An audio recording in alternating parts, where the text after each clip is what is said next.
Have you ever noticed how every rubber duck has that little hole in the bottom? Most people think it's just for squirting water, but that simple design choice is actually the solution to a problem that once made these innocent bath toys genuinely dangerous. Before modern safety regulations, rubber ducks posed real risks to children. The dangers weren't just theoretical. The CPSC banned dangerous levels of lead in toys and other products meant for children under the Federal Hazardous Control Substances Act in 1976. But this came after years of children being exposed to toxic materials in their bath toys. Rubber ducks were made from PVC, which contains phthalates and heavy metals like lead. Testing of vintage rubber ducks revealed concentrations around 1,400 parts per million lead in certain areas, far above safe exposure limits. Lead and phthalates don't just sit on the surface. They are absorbed through the skin, inhaled, or swallowed when a baby mouths a toy or drinks contaminated bathwater. Phthalates can affect cognitive and emotional development, motor reflexes, hormonal balance, and reproductive system development. These weren't minor manufacturing oversights. They were serious construction flaws that turned a simple toy into a health hazard. The physical construction created additional risks. The earliest rubber ducks were made from harder rubber when manufacturers began using Charles Goodyear's vulcanized rubber invention. These solid rubber ducks couldn't float and were instead intended as chew toys. When manufacturers switched to hollow designs in the 1940s, they introduced a small hole that created a squeak, but also let water in. That innocent-looking hole became a breeding ground for bacteria and mold.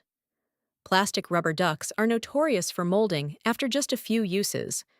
Water gets inside the toy through the hole and makes it impossible to dry out completely. Parents would discover black mold growing inside their children's favorite bath toys, sometimes only after months of use.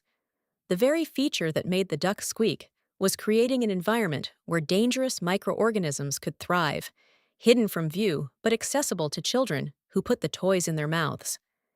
So why did it take decades to address these problems?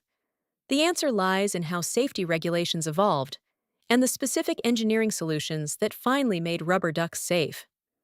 After learning about those lead levels of 1,400 parts per million and hidden mold problems, would you still let your kids play with vintage rubber ducks you found at a garage sale?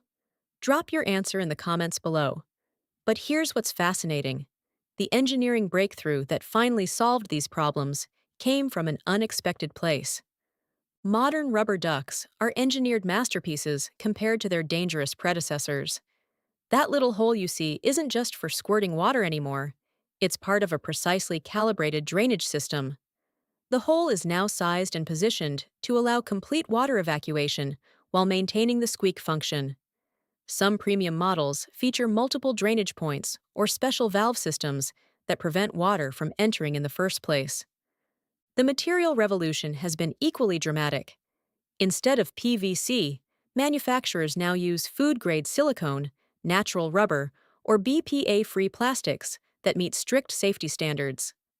Modern ducks are CE, Communauté Européenne, approved under EU legislation, meaning they contain no harmful materials or toxic elements. These materials resist bacterial growth, won't leach chemicals into bathwater, and can withstand repeated sterilization. The construction standards have become incredibly sophisticated. Weight distribution is carefully calculated so ducks float upright and remain stable during play. Seams are ultrasonically welded rather than glued, eliminating weak points where water could penetrate. Surface textures are designed to discourage biofilm formation. Those smooth, non-porous finishes aren't just aesthetic choices, they're antimicrobial engineering. Testing protocols now include exposure to chlorinated water, UV light degradation tests, and stress testing under various temperature conditions. Each duck must pass chemical composition analysis, structural integrity testing, and microbiological safety assessments before reaching store shelves. That innocent-looking rubber duck sitting in your bathtub today represents decades of engineering evolution, from a toxic, mold-breeding hazard to a precisely engineered toy that's safer than most kitchen utensils. The hole that once harbored dangerous bacteria is now part of a sophisticated drainage system designed to keep your child safe while preserving the simple joy of bath time play. That simple hole now represents decades of safety evolution. Subscribe for more hidden engineering in everyday objects.